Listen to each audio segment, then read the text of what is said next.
Hello everyone, in today's video I'll be showing you how you can use Dev C++. A small recall is that Dev C++ is a free full-featured integrated development environment distributed under GNU General Public License for programming in C and C++.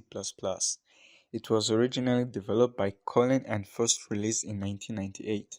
Basically what I'm going to show you here is how to create your first program as a beginner. So let's get started. All you have to do is to go to your search box, then you're going to write in dev C++ and then you're going to click on it. If you don't have it, you might want first to download it, and if you have it, so let's get started.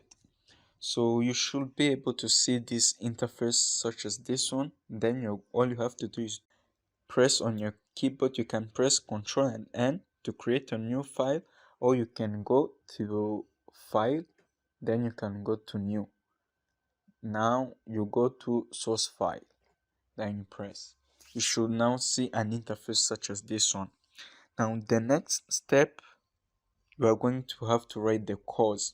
Those codes are the codes that will help us to create our first program. We are going to start with an easy program which will print a message called hello world. That is our first program. So now all you have to do is to write the codes you will be seeing on your screen.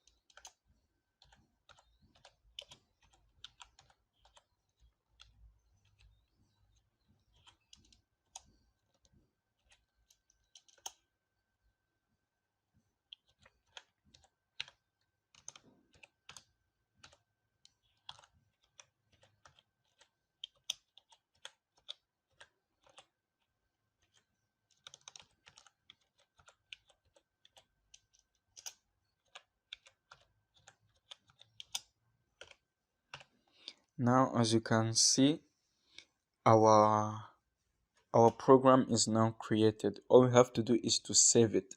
Now if you're going to save it, you will first have to compile it and run. Of course, if you compile it and run it, you have to save it. It's all the same. So now you will have to save it with any word.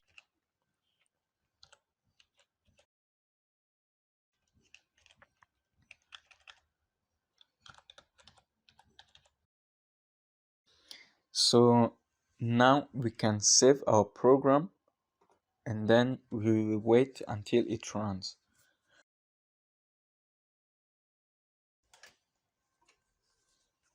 Now as you can see on your screen, our program has been created. It has printed the word hello world. So we can now get started with another quite difficult. So now the program we are going to make is of, for example, like printing numbers from 1 up to 10. Yes, let's say that. So now all we have to do, to avoid always saving like that, we're going to use the program that we have used in the first place. So we will have to write all the codes again.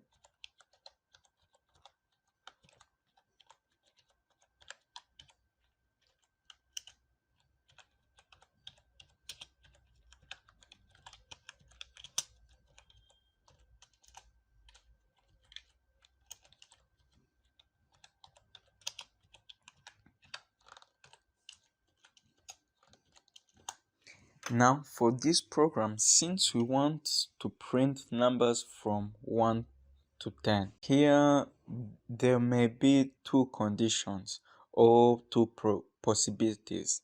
So the first possibility is that the user will have to enter those numbers from 1 to 10, or the computer itself will tell us those numbers from 1 to 10. So if we want for the second option, this is how we can do it. First of all, we are going to create a variable which will hold those integers.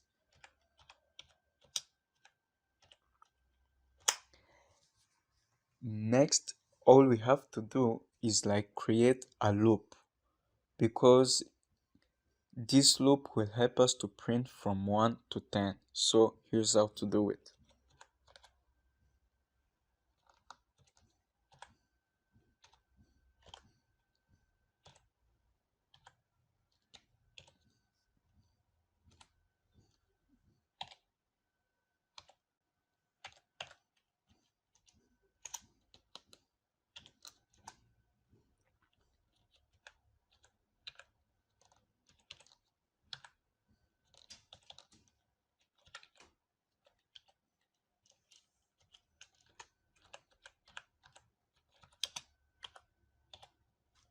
So let me explain this loop how it looks. So here there are many types of loops, such as the for loop, do while loop, while loop, and so forth. Now we have decided to use the for loop. So the for loop works like this. First of all, we start with the initialization. This is where the integer will start from, all the number will start from here. For us, it will start from 0. Now we go to the condition. Our condition is that I must be less than or equal to 9. So once it tries, the loop will stop. Now we don't go to here, but immediately we go in here. This is where all the action will take place. Once it's done, then it will come over here. This is the incrementation part, because it will help from reaching from 0 to 1 and then like that. So we are going to compile it and run it and see what happens. That is the part where we must press to compile it or run it, or you can press on your keyboard F1. So let's compile it. Oh, sorry for a second.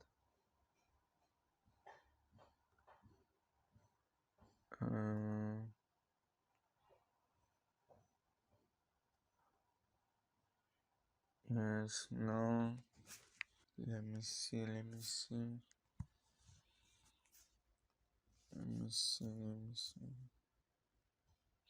So here we have a small mistake. We should put a semicolon, not a comma. Now we run it and then see what happens. So now, as you can see, our 10 numbers have been printed from 0 to 9. If we count from 0 to 9, there are 10 numbers. Don't think that because there is 0, there should be also 10. No. So we have all 10 numbers. Now, notice something, how the numbers came in a perfectly order. It's because I have put it in end line. This is to mean that any number which you on the next part will have to go on the next line. Now see if I don't put end line, what happens. And then compile it. Now it should look like this. So basically I can say that that's it. If you want to see more videos, you can subscribe. That's it for today, and thanks for watching.